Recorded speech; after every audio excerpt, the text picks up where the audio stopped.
Matt, tonight we're going on an adventure. No. No? What do you mean no? It's time for downtime. Downtime? Downtime. Tonight, we're going to be talking about running downtime sessions and why you need them in your next campaign. That's how we roll. That's how we roll. That's how we roll. That's how we roll. That's how we roll. That's how we roll. That's how we roll. That's how we roll. That's how we roll. Welcome to the Goblins Corner. My name is Eric. And I'm Matt. And tonight, We're talking about downtime. downtime? Downtime. Yeah. I'm going to show you a little bit about some fun downtime activities you can put in your TTRPG of choice. Indeed. Because it's not all hack and slash, guys. It's true.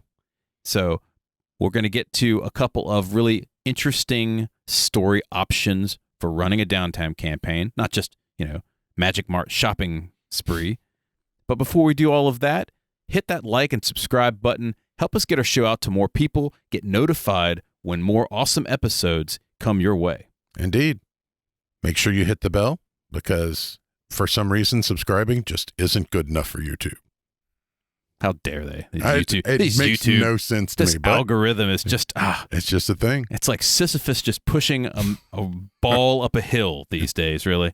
All right, Matt, I got to ask, why are we talking about downtime tonight? Well, you touched on the first one, which is you can't murder all the time, That's a good point. You can murder some of the time, but not all the but time. not all the time. And honestly, you got to have a little bit of back and forth in a campaign. Mm-hmm.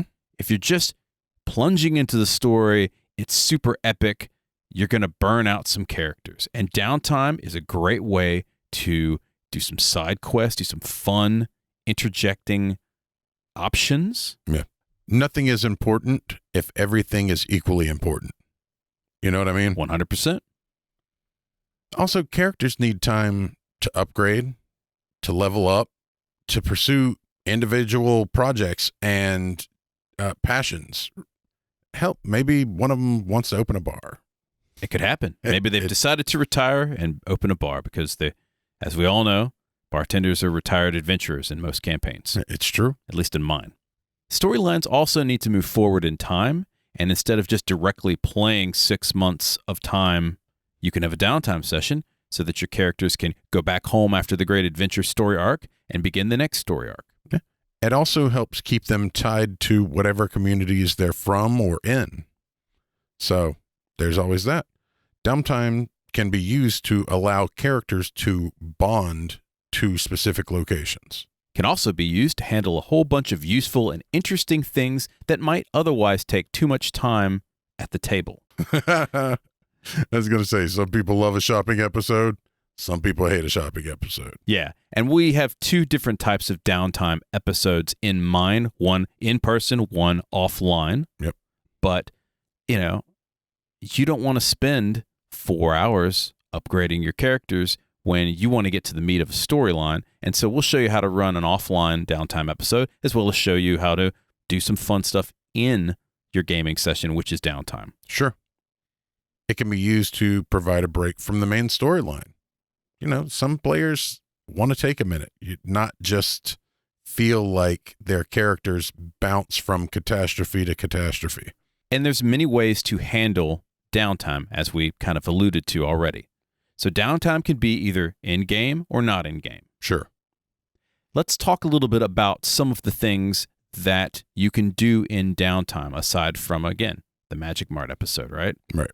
What are some activities and sessions that you could have that might be kind of fun? I mentioned one, which is your players could start or run a business. Your characters have a great deal of cash on hand, and they could use that to their advantage. Maybe they want to start an inn or a tavern or a Pony Express. Yeah, and what a great set of story options for your characters as well, because you've got all that loot. Maybe you want to get a little bit of, income on the side while you're adventuring. Sure. Instead of just, I'm tired of slaying monsters. Maybe I just want to bring in a steady paycheck on the side. Or you might be running Acquisitions Inc., which is an awesome set to play. Yeah. Where you run your own business, right? Absolutely. They may want to create a retail shop, or maybe they're part of an adventuring guild and they want to open their own chapter of it. They could open a regular guild, maybe one of your characters is a stonemason as their background, and they adventure because it's necessary, but they actually prefer their stonemason life, and so they start a stonemasons guild, or your mage starts a mages guild. And that would be kind of a cool storyline to pick up as well. Maybe the story arc's done. He goes back to work at the stonemason, forever changed. Yeah. He's seen some things. I've killed so many things in the stone mines, guys. You wouldn't believe it. He's just talking. He went on vacation. And then maybe a couple game sessions later, he gets called back. And he puts down his trusty pick, and he picks up his Maul of the Titans. Or there's actually casts fly and launches himself into the air. There's actually a monster in the mine, and he's like, fine. I guess I'll just slay this guy. He leaves, and he comes back, and he's in freaking mechanical armor because he's actually an artificer, and he's just like, I am Iron Man. Yeah, it just bashes its brains in. Another fun thing you could do is start an illicit business. Sure. Why keep it legal? I mean, look, if you're playing with a bunch of murder hobos, they're probably not going to start a tailor shop. Probably not. They might not even start a bar because they're probably going to be wrecking things. Sure. And what better business than a mercenary guild? That works. Or there's so many options. Like your rogue, if he's got a forging kit, maybe he just forges documents in his downtime. Sure. Maybe you're good at hunting monsters, and so you happen to also hunt the monsters that are people and do an assassination guild. Sure. You've got smuggling. That could be fun. Information brokering. Yep. You're already hunting monsters. You might as well collect their poison and be a poison dealer. Sure, why not? And we've got all kinds of options on criminal organizations. If you haven't listened to our episode on criminal organizations, go take a listen. Yeah. We touched on this a little bit, but shopping episodes. Yeah. That it can take forever, and you should probably not have a session for this unless... Well, there's a couple of reasons behind that. Unless, A, your group likes to shop in-game.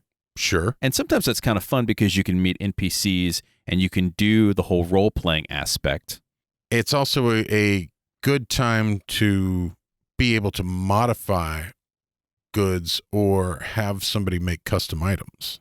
Yeah, and custom items is one of those things where it's kind of hard to do online, especially after a game. It's also kind of hard to do when you're just doing your everyday work week. And so if you're going to make custom items and you want to have a whole game on coming up with custom items, make that a group effort. Sure. I also, to me, if you don't have someone in the game, like if one of the players isn't making the custom items, I feel like your players should have to deal with the NPC that actually makes the items. I don't feel like that should happen out of game. Yes.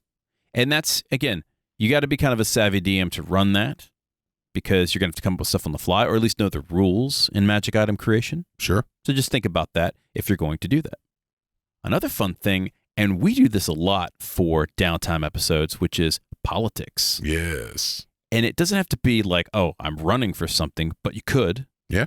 But mostly just fiddle with the town that you happen to be staying in.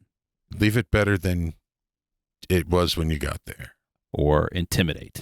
Sure. Intimidate or diplomats, right? And what can you do in terms of messing around with politics? Well, first thing I can think of is create a guild. Sure. And we mentioned that in the business aspect, but guilds tend to be very political in most settings. Sure.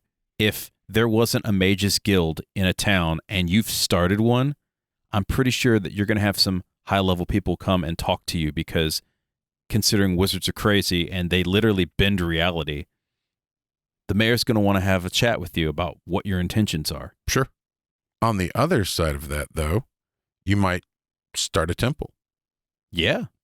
And depending on which deity you worship, the mayor is either going to say, hey, we really appreciate you being here, or please don't murder everybody in the town. Look, we understand that you worship the drowning god and all that, but I just don't think it's right for you to drown everybody in the local reservoir.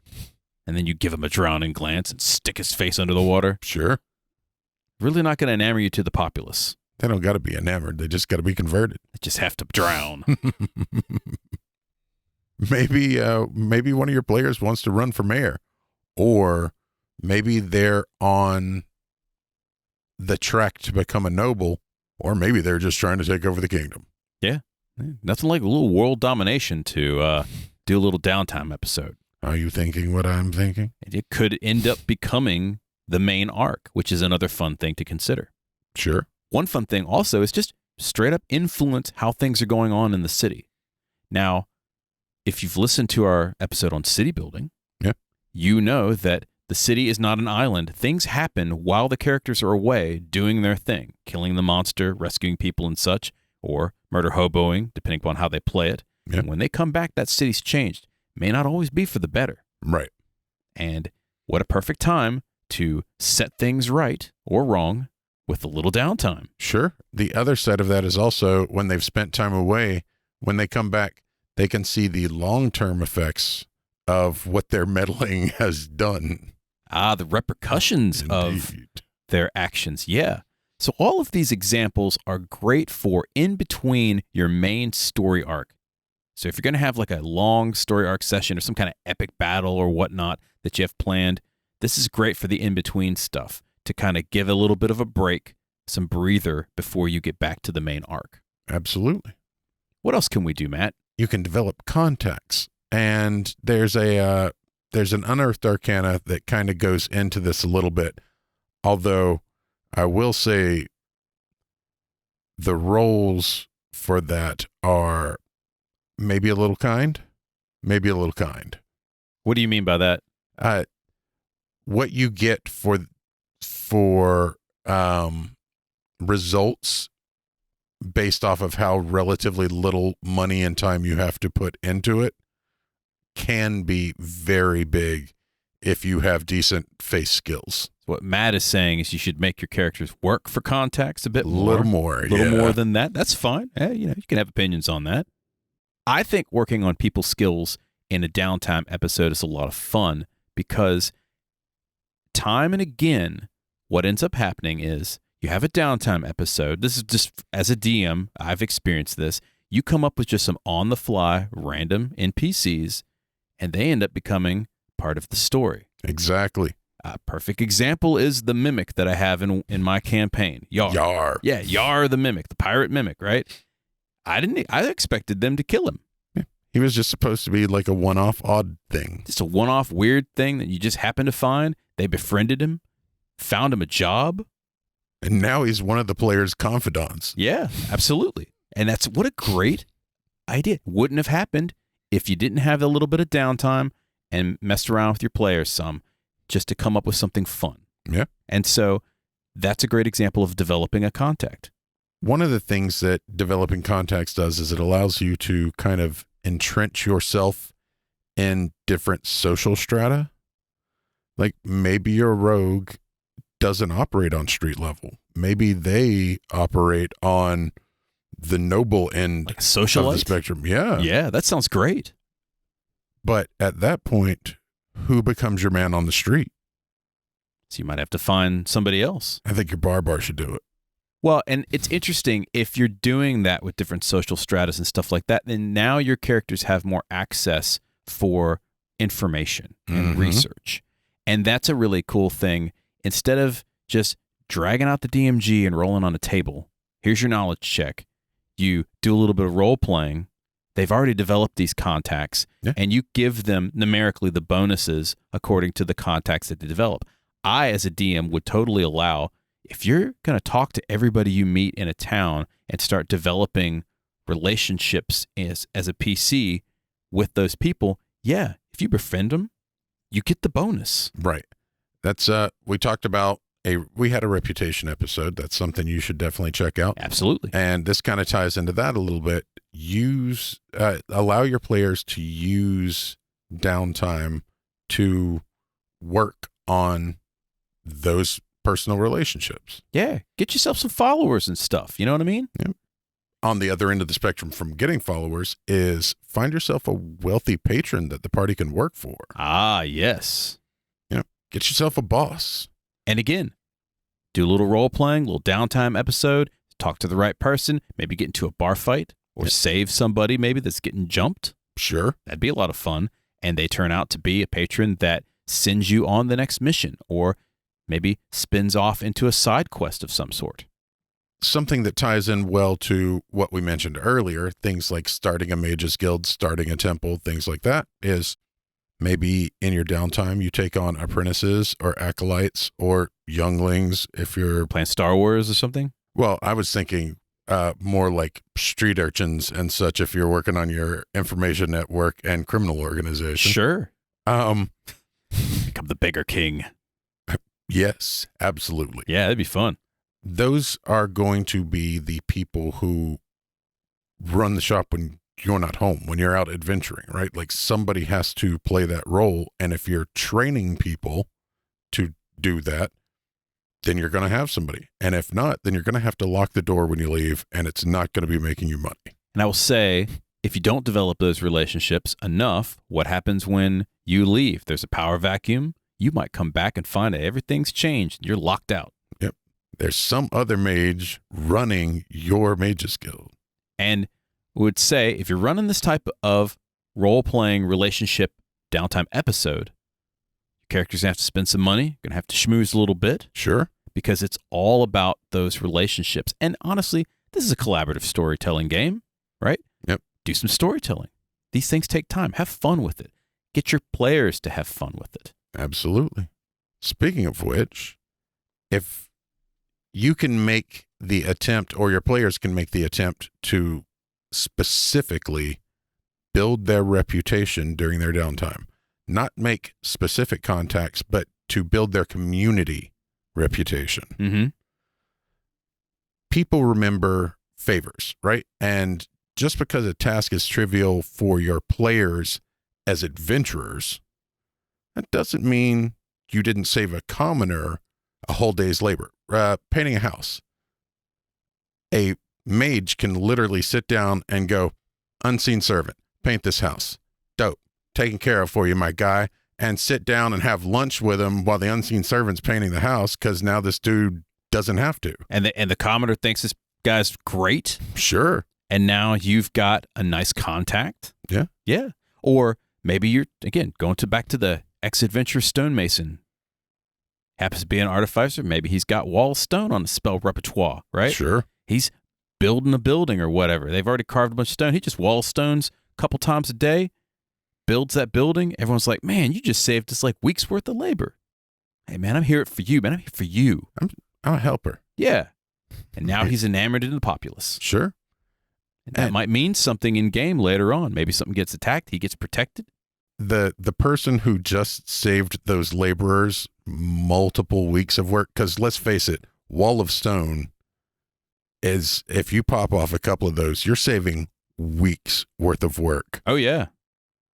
Do you really think that anybody who punches that guy in a barroom brawl isn't going to face the repercussions of a group of stonemasons? Yeah, they're all going to pull out the tools and be like, it's hammer time. That's a rough day, man. You made the bad call. Yeah, they go bury you in the mines. What's going to happen?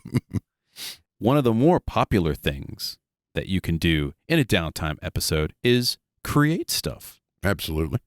We kind of alluded to that with, like, you know, customizing magic items and stuff like that. But you could just create things that are useful for just adventuring life. Yeah. So you could create like gear. A good example of that, alchemy.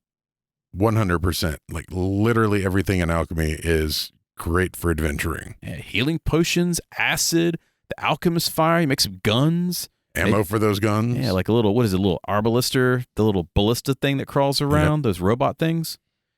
You could forge weapons or armor. Maybe you're a blacksmith on the side. That's a great background to have. Build vehicles. Yes. Your horse needs barding. Well, not just that, but if you don't have a bag of holding yet, carts are relatively cheap, but you know what's cheaper than buying a cart? Building a cart. Yeah. Maybe you need to kill the dragon, and so you need to load up on a whole bunch of explosives and one donkey. Yeah. And if you don't know what we're talking about... How dare you give away my secrets? Shh, that actually happened. I actually killed a dragon with that. And you could also make magic items for fun and profit. Yeah. And that could be something as simple as, making magic armor for your party members, to something as relatively mundane as making a decanter of endless water for the town. Yes. Now you're not digging wells anymore. It's just a fountain, realistically. Once again, building that reputation. Absolutely. But I would also say your barbarian wants an axe of returning. Just telling you. It's true. Additionally, you could research stuff. And we're big fans of this, as anyone who's watched much of the show is aware of. Absolutely. And I will say this also. Researching isn't one of those things where you have to just go, okay, this session, we're just all going to research all of the big bad's weaknesses or whatnot. Right. You can make this a really fun and interesting episode. And we'll show you how to in a few moments as well. But just some examples. First off, you could make some new spells on the fly. Customize some spells. Why not? Absolutely. And if you don't know how, we show you how. You can spend downtime to learn new skills or languages. Yeah. You could learn recipes for alchemy, create some food and drink. Maybe you've got the cook, was it the chef Yeah, feat? the chef feat. Yeah, you got all those monster parts you drug into town. You've sold all the good stuff out for magic armor. What's left? The delicious spicy meat. Yeah, you could spend some time to look into rumors. Just find out what's going on around town with people. Yes, again, side quests. Yep. Get information gather about notables in the town or what has changed since you last showed up. Or if this is a new town you're doing downtime in, learn more about the town. Yeah. Now, you said it's not just about that, but obviously you can spend this time to information gather about the big bad or the MacGuffin that will help you defeat the big bad or other storylines that are going on. I mean, you certainly can use this time to move the story forward. And you should. And finally, one of my favorites, and what I have found one of players' favorites, Yes. design a base. And there's so many options. Is it a bar on the coast? Are you developing a flying ship? Players, at least the people we play with, tend to love a home base. Yes, it's a great place to go back to when you're done with the main character arc. Go back to base, have some downtime episodes. It's like a safe zone for players a lot of times. And if you want to do a downtime episode with running and building a base, that's cool. It could be an entire series of sessions if you want. There's also a great one-shot or some shot built in where there's an infested castle over there that's not completely in ruins. The bones of the place are good, but it's going to need some love and attention. But if you clean it out, it's all yours. We do a fixer-upper episode for clearing out your monsters. Sure. Yeah, why not? Absolutely. If you clean out that ruined keep over there, it's yours. Absolutely. And of course, we mentioned before, Acquisitions Incorporated, great book to go get if you want to run some kind of having like a home base or a home business or something like that. But also, if you want to dig into some 3rd edition, Strongholder Builder's Guide was really good. They talked about how to upgrade your base. You could always adapt that to 5th if you wanted. Sure. And there's some things on the DM's Guild that also kind of help you look into what things would cost or how to go about building things in 5th edition. Absolutely. Yeah, do a quick Google search on that. Now we're going to talk about some techniques for downtime. Absolutely. But before we get to that. The question of the week. That's right. Thought I forgot, didn't you? It hasn't happened yet, but it could. It could. After hundreds of episodes, we might forget once. What is the question of the week for this evening, Matt? What's the best downtime activity one of your characters has done? Best downtime activity my character has done, I would say, would be building a base. We've played a bunch of different characters over the years, and it was one of the great campaigns we ran back in the day where we had a Spelljammer ship, and we ended up upgrading it. And I remember sitting down with the group at hand and drawing out the ship that we had built. I think it originally was a galleon, and it became some kind of crazy monstrosity when we were done. Was this the turtle ship? It might have been the turtle ship, yeah, because it started as a galleon, and then we turned it into like a turtle ship, and it had, what was it? It wasn't, was it bombards everywhere? It was like surrounded by bombards. It had a bombard in the face because you guys decided it wasn't a turtle, it was a dragon turtle. So it had a bombard in the mouth. It had ballistas on each fin. Mm-hmm. And I think you had one off the tail as well. We had a jettison off the tail. Oh, yeah. Because we would dump our garbage because we thought it was amusing. Yeah, because poop. Yes. Yeah, I would say that was a lot of fun because that was one of those things where we could sit down together as a group. We drew it out. We worked with everything. We got the storyline down. And then, NPCs were played. It was just fun by all. Yeah. And then we got to test drive it and destroy planets. What more do you need? What about you? What would be your best downtime activity your character's done? Any character? I think the school for adventure that Smudge was starting for the underserved youth in Sharn. Ah, yes. Yeah. Creating a bunch of young adventurers. Yeah. I mean, if they're not going to get a proper education, then he was like, because he was one of those people, right? He worked in the sewers before he became an adventurer. And he was just like, no. These kids are going to know how to read. They're going to know how to write. If they're really smart, we're going to teach them magic. We're going to take care of all of this. Sharn's best. Yep. Yeah, I love that. That's cool. But what I really want to know, because, I was there for your game. You were there for my game. What do the people out there have to say about this? Do they make businesses and patron events, or, what's their favorite activity? Sure. Yeah. What do you think about the question of the week? What would be your character's favorite downtime activity? Let us know at Goblin's Corner on Twitter. Yeah. Or you can put it in the comments below if you're on YouTube. That's right. Now, you were mentioning better downtime techniques. Indeed. We're going to show you how to run a downtime episode and give you a couple of pointers as well. And these are just ones, of course, the list is not extensive, but these are ones we think work very well. It really comes down to what can be done in between the sessions. So think about how much time you have. Some people play for a couple hours. Some people play for 6 to 9 hours. You never know, right? Yeah. But if you've only got a couple hours, think about what's actually fun to play in the session. And that comes down to your players. One of the things you can do is run the slow stuff online between sessions, right? You can go back and forth on chat or what have you. Yeah. And the first thing we would suggest is shopping, because that takes forever. Do it in chat. Yeah. 9 out of 10 times it's easier, and you're better off for having than using a whole game session for it. I think for very specific things, or if they're talking to NPCs that they love that they're shopping from, sure.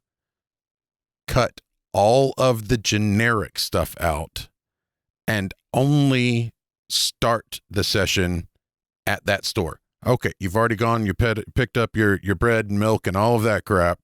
You're at the magic item merchant who you love. Go. Yeah. Or you could even have the characters tell you what they want to buy, and then when you start, you do a recap. Yeah. And then it's still downtime, but you're playing it in-game now, and you role play out the fun bits. But you just basically say, okay, you bought the following things. Yep. And then you're at the Magic Mart, and you want to buy these things. Here's the encounter that goes down. Sure. And that's fun, too. Anything regarding character upgrades, so if you've leveled, or you want to retrain a class. Or a skill. Yeah. That kind of stuff. You could play that in session, but 9 times out of 10, again, it's often better to just do that out of game. Take care of the mechanics of it off table, and then if the PC wants to role play, practicing martial arts and their Daniel-san techniques and everything, cool. You can do that on camera. Yeah, and that's a lot of fun as well to play. Indeed. Developing spells and magic objects. Once again, 90% of that can take place off screen. I would suggest if you want to do that in a game session, have the player come up with maybe an idea, pitch it to you, or you pitch the idea as well as a DM. Sure. And then after the game is done, come up with the mechanics and give it to the player, or you guys come up with an agreement. Someone comes up with that. And that way, you're not spending all that time trying to figure out the balance of the mechanics and stuff like that for a custom magic item or a custom spell.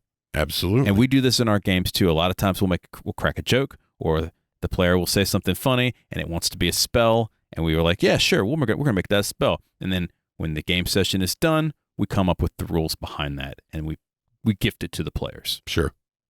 Doing politics or setting up a business. It's often the kind of things that not everybody in the party wants to dedicate time to.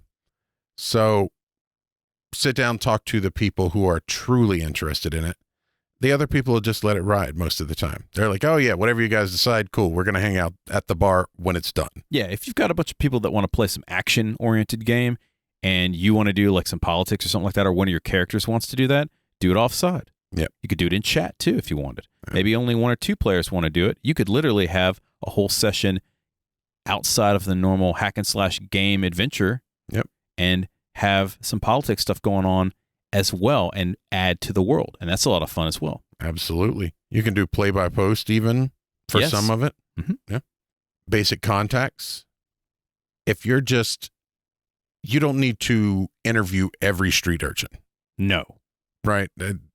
That's probably excessive, and everybody at the table isn't going to be into it. Your character wants to learn about the town that they just visited. You could just literally tell the DM, hey, I'm going to visit all these people. I'm going to spread a bunch of money around and start schmoozing. And then offline, out of game, maybe they find out the following things, or you come up with a list of characters. Yeah. And then maybe you get the other players involved the next game session and they pick out a couple of those NPCs they want to talk to. And now it becomes a fun downtime activity. Sure. The other fun thing about that, though, is if you have a character that schmoozes while other characters are doing stuff, when they walk through the town with their group, have people in the town greet them by name. Yeah. Because this character's been out on the street and the other ones have been squirreled away researching spells or doing whatever.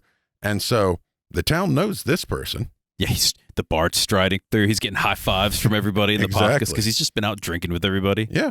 Yeah, why not?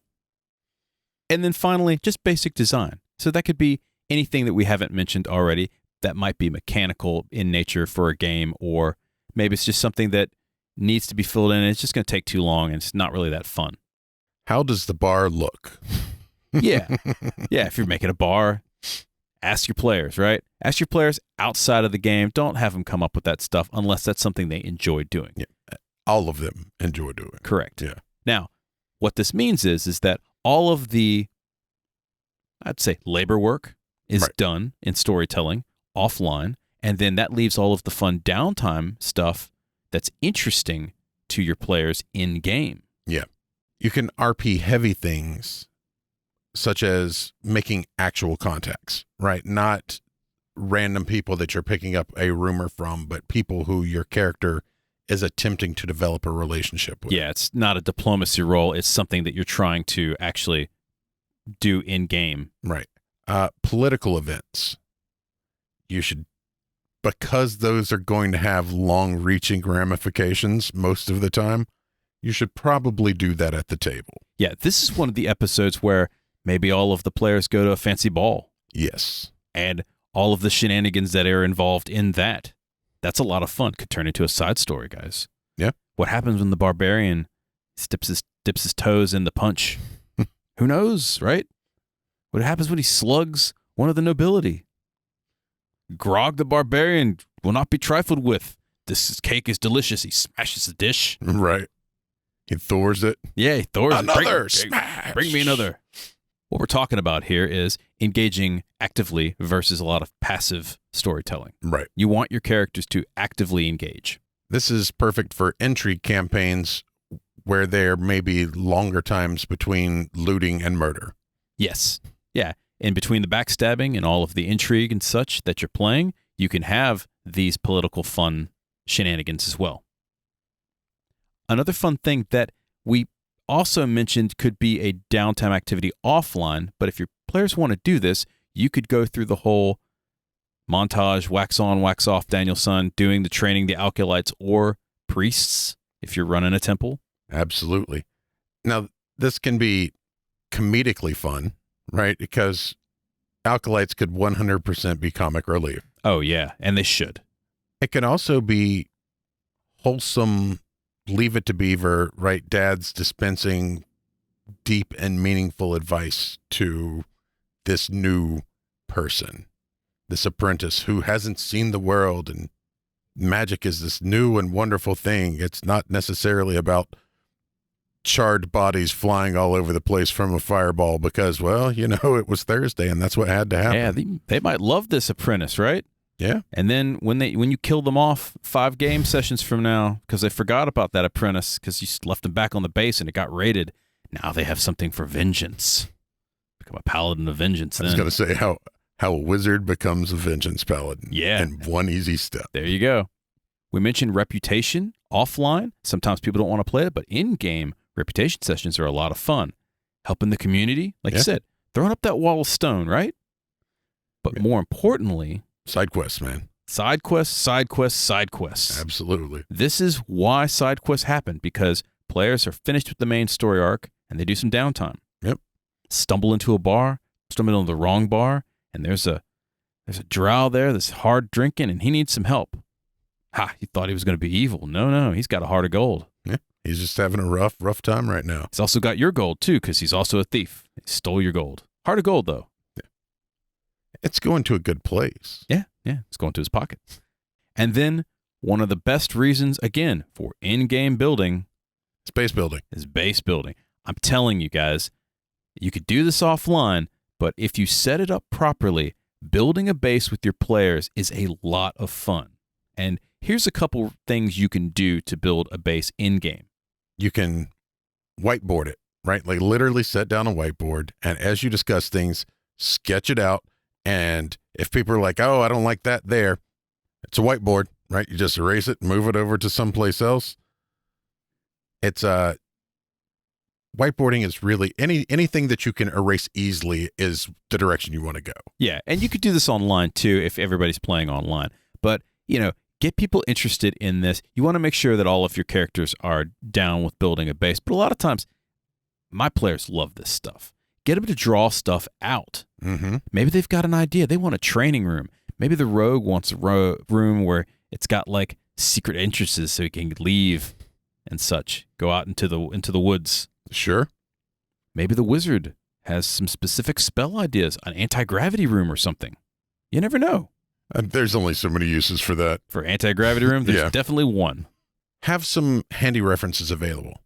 If they've already got a basic concept, get a bunch of reference pictures, and they can use that to make or modify rooms or, decide what type of furniture, what type of magic they want in there. And be sure, because you already have the reference photos, have some prices in mind.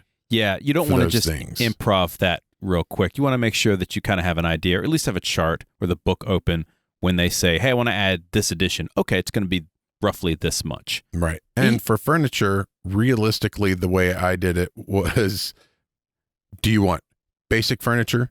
Do you want moderate furniture? Or do you want nice furniture? And give them a price for all of it. And then if they say, I want basic furniture, but I want it to look like this, you say, okay, you're willing to spend 50 gold. So 50 gold actually gets you this. It's similar, but it's not quite the same. Sure. And if you've got map making software that can throw all this stuff together, cool. If not, sketch it out. Maybe you have some illustration skills. You make your own map. Hey, do whatever you need to do, right?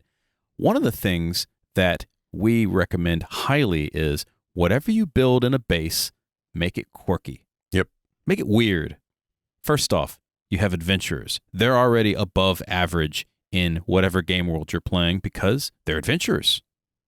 Yep. So think of eldritch energies maybe happening about in the location. Maybe they bought, like you said, they cleared out that old dungeon, right? Yeah. And it happened to be haunted. Well, that's a fun quirk to have. Sure.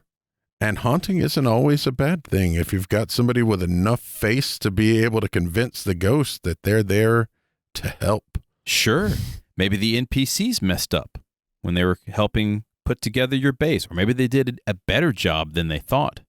I do make rolls for NPCs, and I generally take the average, But what I do is if there's a nat 1 or a nat 20, I add that.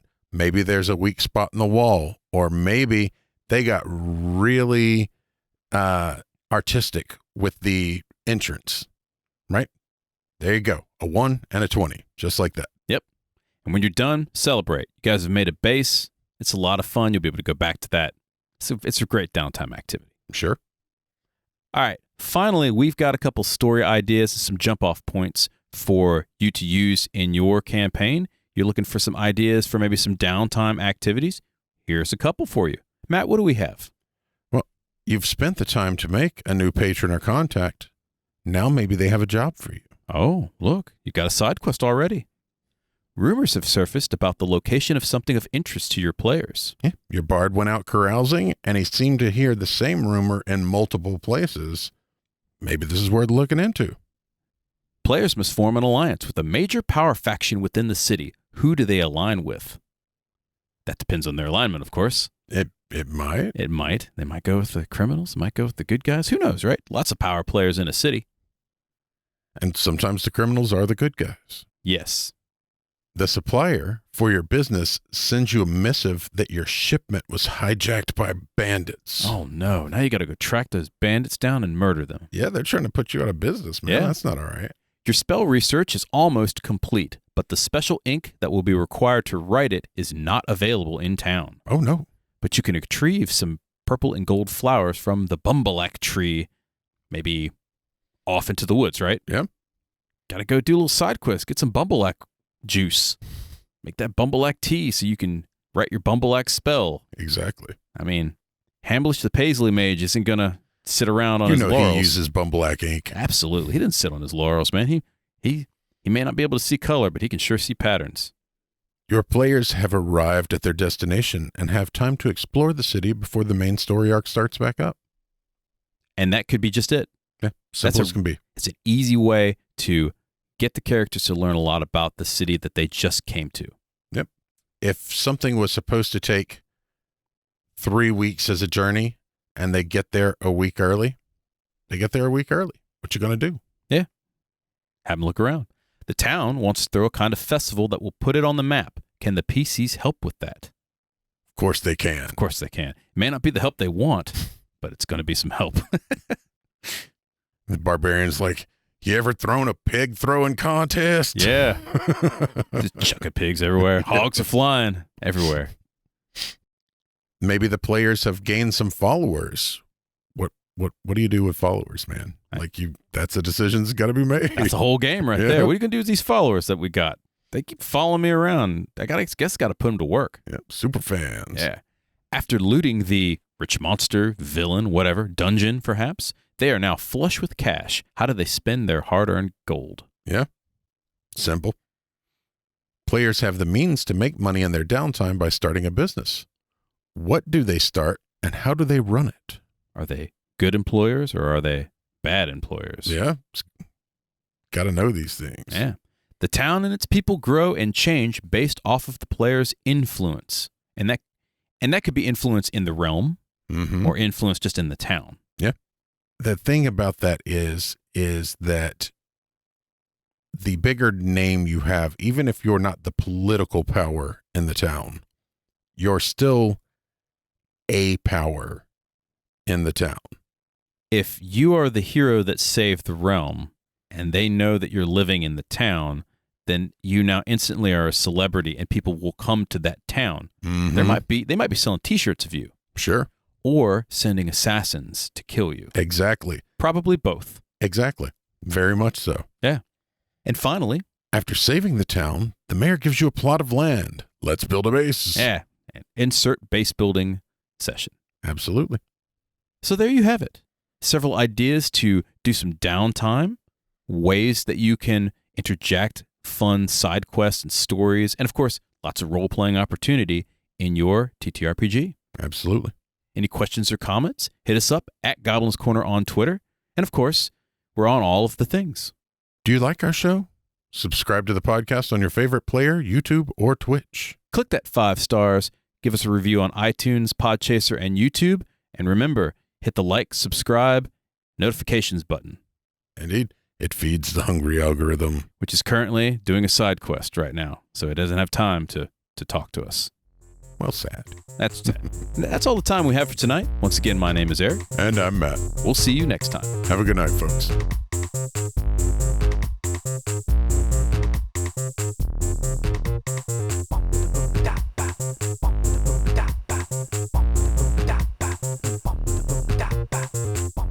The Goblin's Corner has been written and produced by Eric Holden and Matt Staples. Music by D20. This is a Subterranean production.